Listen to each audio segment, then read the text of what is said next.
Prince, chapitre 26. Il y avait, à côté du puits, une ruine de vieux murs de pierre. Lorsque je revins de mon travail, le lendemain soir, j'aperçus de loin mon petit prince assis là-haut, les jambes pendantes, et je l'entendis qui parlait. « Tu ne t'en souviens donc pas ? Disait-il. Ce n'est pas tout à fait ici. » Une autre voix lui répondit sans doute, puisqu'il répliqua. « Si, c'est bien le jour, mais ce n'est pas ici l'endroit. » Je poursuivis ma marche vers le mur. Je ne voyais ni n'entendais toujours personne. Pourtant, le petit prince répliqua de nouveau. « Bien sûr, tu verras où commence ma trace dans le sable. Tu n'as qu'à m'y attendre. Qui serait cette nuit ? » J'étais à 20 mètres du mur et je ne voyais toujours rien. Le petit prince dit encore, après un silence. « Tu as du bon venin ? Tu es sûr de ne pas me faire souffrir longtemps ? » Je fis halte, le cœur serré, mais je ne comprenais toujours pas. « Maintenant va-t'en, » dit-il. Je veux redescendre. » Alors, j'abaissai moi-même les yeux vers le pied du mur et je fis un bond. Il était là, dressé vers le petit prince, un de ces serpents jaunes qui vous exécutent en 30 secondes.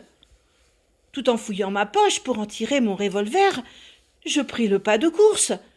Mais au bruit que je fis, le serpent se laissa doucement couler dans le sable, comme un jet d'eau qui meurt, et, sans trop se presser, se faufila entre les pierres avec un léger bruit de métal. Je parvins au mur juste à temps pour y recevoir dans les bras mon petit bonhomme de prince, pâle comme la neige. « Quelle est cette histoire-là ? Tu parles maintenant avec les serpents ? » J'avais défait son éternel cache-nez d'or. Je lui avais mouillé les tempes et l'avais fait boire. Et maintenant je n'osais plus rien lui demander. Il me regarda gravement et m'entoura le cou de ses bras. Je sentais battre son cœur comme celui d'un oiseau qui meurt quand on l'a tiré à la carabine. Il me dit: « Je suis content que tu aies trouvé ce qui manquait à ta machine. Tu vas pouvoir rentrer chez toi. » »« Comment sais-tu ? » ?»« Je venais justement lui annoncer que, contre toute espérance, j'avais réussi mon travail. Il ne répondit rien à ma question, mais il ajouta: « Moi aussi. Aujourd'hui, je rentre chez moi. » Puis, mélancolique: « C'est bien plus loin. C'est bien plus difficile. » Je sentais bien qu'il se passait quelque chose d'extraordinaire. Je le serrais dans les bras comme un petit enfant. Et cependant, il me semblait qu'il coulait verticalement dans un abîme sans que je puisse rien pour le retenir. Il avait le regard sérieux, perdu, très loin. « J'ai ton mouton, et j'ai la caisse pour le mouton, et j'ai la muselière. » Et il sourit avec mélancolie. J'attendis longtemps. Je sentais qu'il se réchauffait peu à peu. « Petit bonhomme, tu as eu peur ? » Il avait eu peur, bien sûr, mais il rit doucement. « J'aurais bien voulu plus peur de ce soir. » De nouveau, je me sentis glacée par le sentiment de l'irréparable, et je compris que je ne supportais pas l'idée de ne plus jamais entendre ce rire. C'était pour moi comme une fontaine dans le désert. Petit bonhomme, Je vais encore t'entendre rire. Mais il me dit: Cette nuit, ça fera 1 an. Mon étoile se trouvera juste au-dessus de l'endroit où je suis tombé l'année dernière. Petit bonhomme, n'est-ce pas que c'est un mauvais rêve, cette histoire de serpent et de rendez-vous et d'étoiles? Mais il ne répondit pas à ma question. Il me dit: Ce qui est important, ça ne se voit pas. Bien sûr. C'est comme pour la fleur. Si tu aimes une fleur qui se trouve dans une étoile, c'est doux, la nuit, de regarder le ciel. Toutes les étoiles sont fleuries. Bien sûr. C'est comme pour l'eau. Celle que tu m'as donnée à boire était comme une musique, à cause de la poulie et de la corde. Tu te rappelles? Elle était bonne. Bien sûr. Tu regarderas la nuit, les étoiles.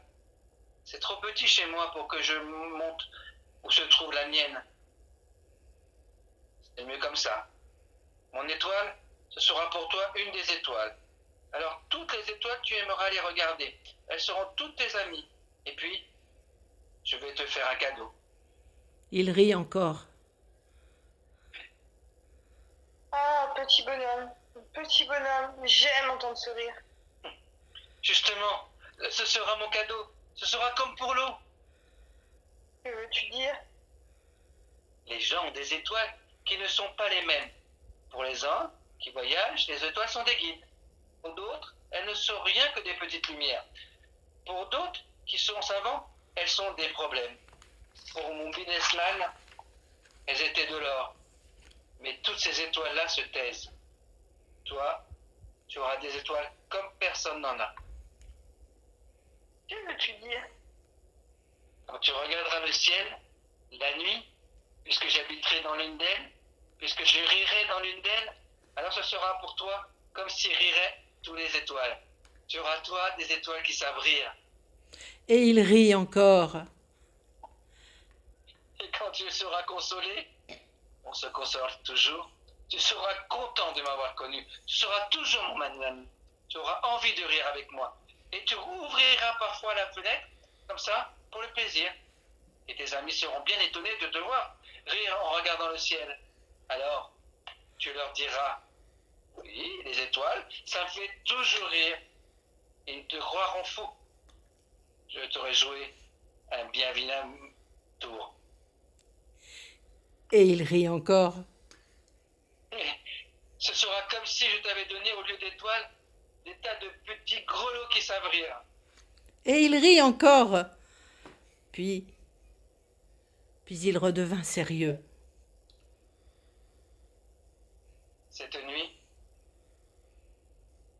tu sais, ne viens pas. Je ne te quitterai pas.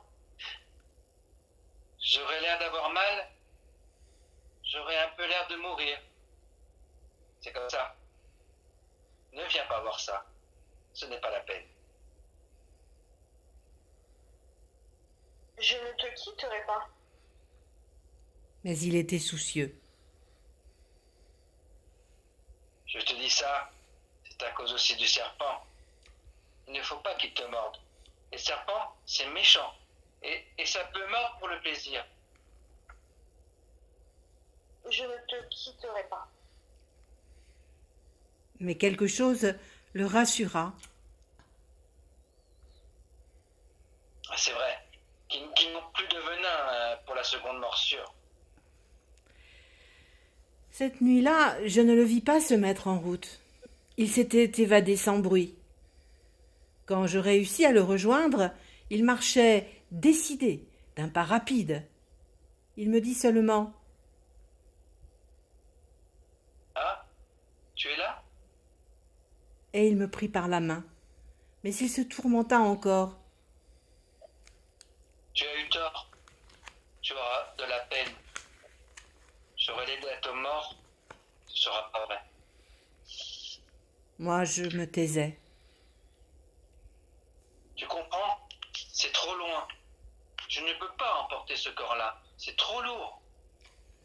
Moi, Moi, je me taisais.